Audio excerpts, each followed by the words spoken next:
ప్రభుత్వ స్థలంలో అక్రమంగా ఎలాంటి నిర్మాణాలు చేపట్టినా తీసివేయాలని మంత్రి కోమటిరెడ్డి వెంకటరెడ్డి ఆదేశించారు. నల్గొండ పట్టణంలో 100 కోట్ల ప్రభుత్వ భూమిలో పర్మిషన్ లేకుండా బీఆర్ఎస్ పార్టీ ఆఫీస్ ఎలా కడతారని ఆగ్రహం వ్యక్తం చేశారు. ఎన్నిసార్లు నోటీసులు ఇస్తారు? ప్రభుత్వ భూమిని కాపాడాల్సిన బాధ్యత అధికారులకు ఉందన్నారు. అక్రమ నిర్మాణాలు చేపడితే ఏం చేస్తున్నారని మున్సిపల్ కమిషనర్ను ప్రశ్నించారు. నల్గొండ పట్టణంలో ప్రభుత్వ కార్యాలయాలకు, వసతి గృహాలకు అనువుగా ఉన్న భూమిలో నిర్మిస్తున్న బీఆర్ఎస్ పార్టీ కార్యాలయాన్ని కూల్చివేయాలని అధికారులకు ఆదేశాలిచ్చారు.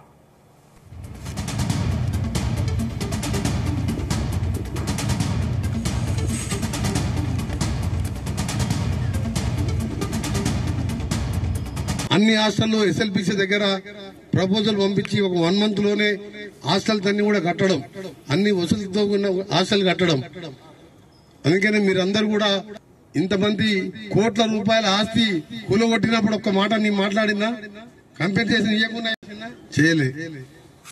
అక్కడ గవర్నమెంట్ హాస్పిటల్లో 100 కోట్ల ప్రభుత్వ భూమిలో పార్టీ ఆఫీసు మున్సిపల్ పర్మిషన్ లేకుండా కట్టించుకుంటే అసలు రూల్స్ ప్రకారం మా మున్సిపల్ కమిషనర్ గారు ఎప్పుడో ఊలగొట్టాలి.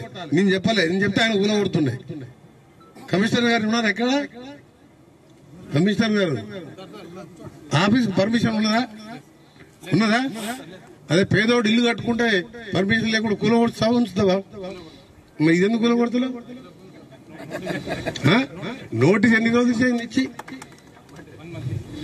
1 month కాలే, 2 months అయింది. ఎన్ని నోటీసు? 10 నోటీసులు. పద్ధతి అది. 100 కోట్ల ఆస్తి పర్మిషన్ తీసుకొని అవసరం ఉన్నది కట్టుకోవాలి. ఆఫీస్ బిల్డింగ్ భువనగిరిలో నేను ఎంపీగా ఉన్నప్పుడు సెంట్రల్ సిటీలో జూనియర్ కాలేజ్ గ్రౌండ్ లో కడతా అంటే కలెక్టర్ చెప్పి ఔటర్ రింగ్ రోడ్ గా కట్టించిన. ఇమీడియట్ యాక్షన్ తీసుకోండి కలెక్టర్ గారు. As per rules we have to go. మనం ఎవరి మీద కక్ష? అక్కడ ఇలా ఉమెన్స్ హాస్టల్ లేదా గవర్నమెంట్ ఆఫీసు ఇంకా ఎన్నో బిల్డింగ్స్ అవసరం ఉంటాయి. మన కలెక్టర్ ఆ పక్కకు వెంకటేశ్వర స్వామి వెంకట టెంపుల్ ఉంటుంది, పక్కకు ఆంజనేయ స్వామి టెంపుల్ ఉంటుంది. బిల్డింగ్ పర్మిషన్ ఉండదు. అసలు టౌన్ లో నేను మినిస్టర్ గా చెప్పకూడదు. ఎవరు ఎక్కడ రోడ్డు మీద ఇల్లు కట్టుకున్నా మీరు ఏమనొద్దు. అంతేనా? నువ్వు డీటు నువ్వు చేయి. Is the minister order means government order. You go as per rules. Common man కి ఏ విధంగా ఉన్నాయో ఆ విధంగా చేయాలి.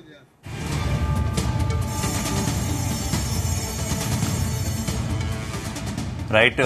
అక్రమ నిర్మాణాలు కూల్చివేయాలంటూ కూడా మంత్రి కోమటిరెడ్డి అధికారులకు ఆదేశాలు ఇచ్చినట్టు తెలుస్తుంది. ప్రధానంగా ప్రభుత్వ స్థలాల్లో నిర్మిస్తున్నటువంటి అక్రమ నిర్మాణాల మీద దృష్టి పెట్టాలని సూచించారు. ఈ నేపథ్యంలోనే బీఆర్ఎస్ పార్టీ కార్యాలయానికి సంబంధించినటువంటి అంశంలో కూడా ఆయన కూల్చివేయాలంటూ కూడా ఆదేశాలు ఇచ్చినట్టు తెలుస్తుంది. ఇదే విషయానికి సంబంధించి మరింత సమాచారం మా కరెస్పాండెంట్ జానయ్య అందిస్తారు. జానయ్య. శివ, మంత్రి స్థాయిలో ఉండి ఒక పార్టీ కార్యాలయం నిర్మాణం పైన కూడా ఆయన ఏదైతే అధికారులకు ఆదేశాలు జారీ చేయడం పట్ల కూడా సర్వత్రా రాజకీయంగా మాత్రం చర్చకు దారితీసిందని చెప్పవచ్చు. రోడ్లు భవనాల శాఖ మంత్రి, తెలంగాణ రోడ్లు భవనాల శాఖ మంత్రి ఉన్నటువంటి కోమటిరెడ్డి వెంకటరెడ్డి ఈ రోజు నల్గొండ పట్టణంలో ఏదైతే ఒక అభివృద్ధి కార్యక్రమానికి సంబంధించినటువంటి కార్యక్రమంలో ఆయన పాల్గొనడం జరిగింది. అక్కడ మాట్లాడుతున్న సమయంలో ఏదైతే నల్గొండ మున్సిపాలిటీకి సంబంధించినటువంటి ప్రభుత్వ భూములు ఏదైతే 100 కోట్ల విలువ చేసేటువంటి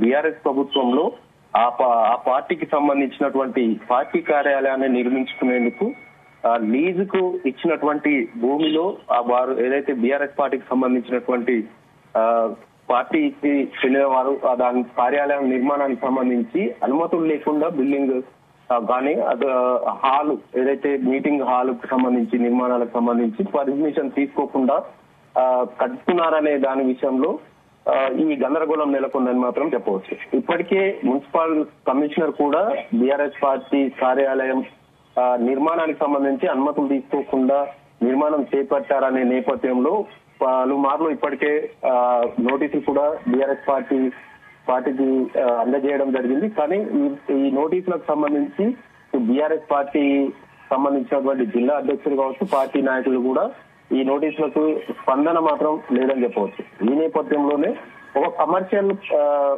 పరంగా ఉన్నటువంటి 100 కోట్ల విలువ చేసే భూమి అది.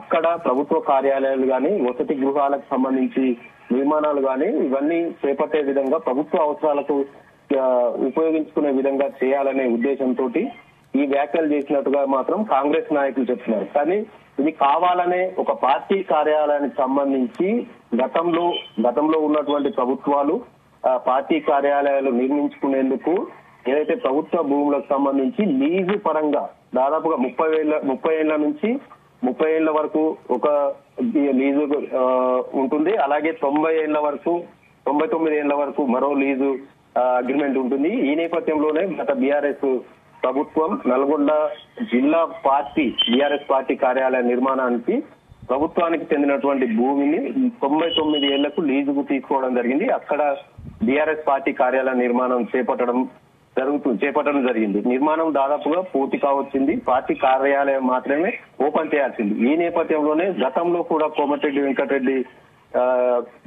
మంత్రిగా ఉన్నారు. ఇప్పుడు అయితే నల్గొండ కాన్స్టిట్యున్సీకి సంబంధించి ఆయన ఎమ్మెల్యేగా ఉండడం, అలాగే ఈ పార్టీ కార్యాలయం అక్రమంగా నిర్మించారని చెప్పి ఆయన పలుమార్లు వెల్లడించడం జరిగింది. ఈ రోజు ఒక మంత్రి హోదాలో మున్సిపల్ కమిషనర్ కి ఎన్నిసార్లు నోటీసులు ఇస్తారు, దానిపైన ఎలాంటి చర్యలు ఎందుకు తీసుకోవడం లేదని కమిషనర్ పైన ఆగ్రహం వ్యక్తం చేయడం జరిగింది. ఇటు జిల్లా కలెక్టర్ నారాయణ రెడ్డికి కూడా దీనిపైన మీరు వెంటనే స్పందించాలని చెప్పి ఆయన కూడా కోరడం జరిగింది. ఈ నేపథ్యంలో ఇది రాజకీయ పరంగా కొంత చర్చనీయాంశంగా మారింది. గతంలో కూడా నల్గొండ జిల్లా కేంద్రంలో బీజేపీ పార్టీ కావచ్చు, సిపిఎం, సిపిఐ, కాంగ్రెస్ పార్టీలకు సంబంధించినటువంటి కార్యాలయాలు కూడా ప్రభుత్వ భూముల్లోనే నిర్మించుకోవడం జరిగింది.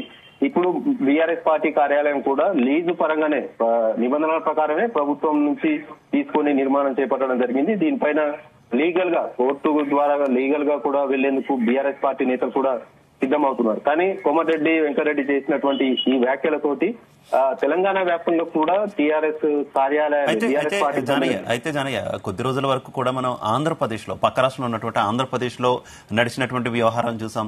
వైసీపీ కార్యాలయాలకు సంబంధించినటువంటి రాజకీయం మనం చేసాం. ఇప్పుడు తెలంగాణలో బీఆర్ఎస్ కు సంబంధించినటువంటి కార్యాలయాల రగడ ప్రారంభమైంది అన్నట్టే కనిపిస్తుంది.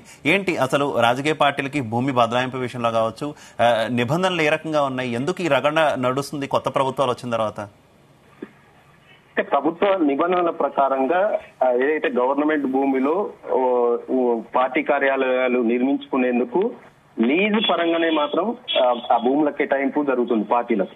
ఈ నేపథ్యంలోనే గతంలో ఉన్నటువంటి నేషనల్ పార్టీలు కావచ్చు, జాతీయ పార్టీలు కావచ్చు, ఇటు ప్రాంతీయ పార్టీ అయినటువంటి బీఆర్ఎస్ పార్టీకి సంబంధించిన పార్టీ కావచ్చు, ఏ పార్టీలకైనా కూడా లీజు అగ్రిమెంట్ ద్వారానే వారికి ఇన్ని సంవత్సరాలకంటూ లీజు అగ్రిమెంట్ జరుగుతుంది. కానీ నిర్మాణాలకు సంబంధించి పర్మిషన్ తీసుకోవాల్సి ఉంటుంది. G+1, 2 ఇట్లా దానికి సంబంధించి మున్సిపాలిటీ పర్మిషన్ తీసుకోవాల్సి ఉంటుంది. కానీ ఈ పార్టీ వ్యవహారాలకు సంబంధించి పార్టీలు నిర్మాణాలు చేపడుతున్న నేపథ్యంలో ఈ బీఆర్ఎస్ పార్టీ ప్రస్తుతం చేపట్టినటువంటి నల్గొండలో చేపట్టినటువంటి కార్యాలయాల నిర్మాణానికి సంబంధించి బిల్డింగ్ నిర్మాణానికి పర్మిషన్ తీసుకోలేదు అనేది మాత్రం ఆరోపణ. ఈ నేపథ్యంలోనే కమిషనర్ నోటీస్ జారీ చేయడం జరిగింది.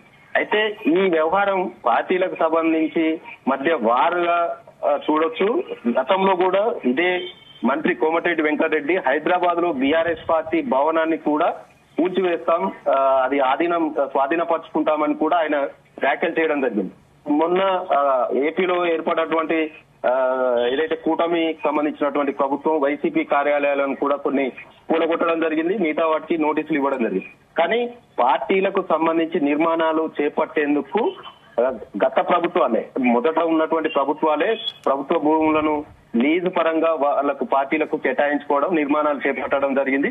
మరి ఇప్పుడు చేపట్టినటువంటి కేవలం కొన్ని సంవత్సరాల క్రితమే చేపట్టినటువంటి నిర్మాణాల పైన అటు కూటమికి సంబంధించినటువంటి చంద్రబాబు నాయుడు ప్రభుత్వం ఏపీలో కావచ్చు, ఇక్కడ కాంగ్రెస్ ప్రభుత్వంలో ఇప్పుడు ఉన్నటువంటి రేవంత్ రెడ్డి ప్రభుత్వం కానీ బీఆర్ఎస్ పార్టీని తెలంగాణలో బీఆర్ఎస్ పార్టీని ఏపీలో వైఎస్ఆర్సీపీ పార్టీ కార్యాలయాలను టార్గెట్ చేసినట్టుగానే వీళ్ళు కార్యాలయాలను కూలగొట్టేందుకు ప్రయత్నించడం, కొన్ని చోట్ల కూలగొట్టడం కూడా జరిగింది.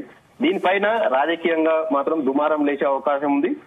దీనిని ఇలాంటి అంటే పార్టీ కార్యాలయాలు కూలగొట్టే వ్యవహారంలో గతంలో ఇచ్చినటువంటి జాతీయ పార్టీలకు సిపిఎం కావచ్చు, సిపిఐ కావచ్చు, బీజేపీ కావచ్చు, కాంగ్రెస్ పార్టీ ఈ పార్టీలకు ఇచ్చినటువంటి భూములు కూడా ప్రభుత్వ భూముల్లోనే. కానీ మా ఒక్కరికే ఈ నిబంధనలు ఉన్నాయంటూ కూడా అక్కడ ఏపీలో కూడా వాళ్ళు కోర్టును ఆశ్రయించడం జరిగింది. ఇక్కడ ప్రస్తుతం కోమటిరెడ్డి చేసినటువంటి వ్యాఖ్యలతోటి ఇక్కడ కూడా బీఆర్ఎస్ పార్టీ మరి కోర్టుకు వెళ్తుందా, లీగల్ గా ఎలాంటి తీర్పు వస్తుందనేది మాత్రం కొంతమేర వేచి చూడాల్సిన అవసరం ఉంది. మొత్తానికైతే కోమటిరెడ్డి వెంకటరెడ్డి చేసినటువంటి వ్యాఖ్యలు మాత్రం రాజకీయంగా దుమారాన్ని లేపే విధంగా ఉన్నాయి. అలాగే కక్ష సాధింపుగా మాత్రం చూడొచ్చు. ఎందుకంటే పార్టీలకు ప్రభుత్వం భూమిని కేటాయింపు చేయాలనేది జీవో ఉందనేది మాత్రం అన్ని పార్టీలకు చెందినటువంటి నాయకులకు తెలుసు, మంత్రులకు కావచ్చు, ముఖ్యమంత్రులకు కూడా తెలిసిన విషయం. కానీ కేవలం ఒక ఏదైతే కక్ష సాధింపు ధోరణిలో వ్యవహరించడం పట్ల కూడా ఇతర పార్టీ నాయకులు కూడా దీనిపైన కొంత అసహనం వ్యక్తం చేసిన పరిస్థితి అయితే కనబడుతుంది. మొత్తానికి నల్గొండ జిల్లాలో కోమటిరెడ్డి వెంకటరెడ్డి చేసినటువంటి వ్యాఖ్యలు రేపు తెలంగాణ వ్యాప్తంగా కూడా బీఆర్ఎస్ పార్టీ కార్యాలయ నిర్మాణాలపైన కూడా ఎలాంటి చర్యలు తీసుకుంటుంది కాంగ్రెస్ ప్రభుత్వం అనేది మాత్రం వేచి చూడాల్సిన అవసరం ఎంతైనా ఉంది. Okay Janayya, thank you.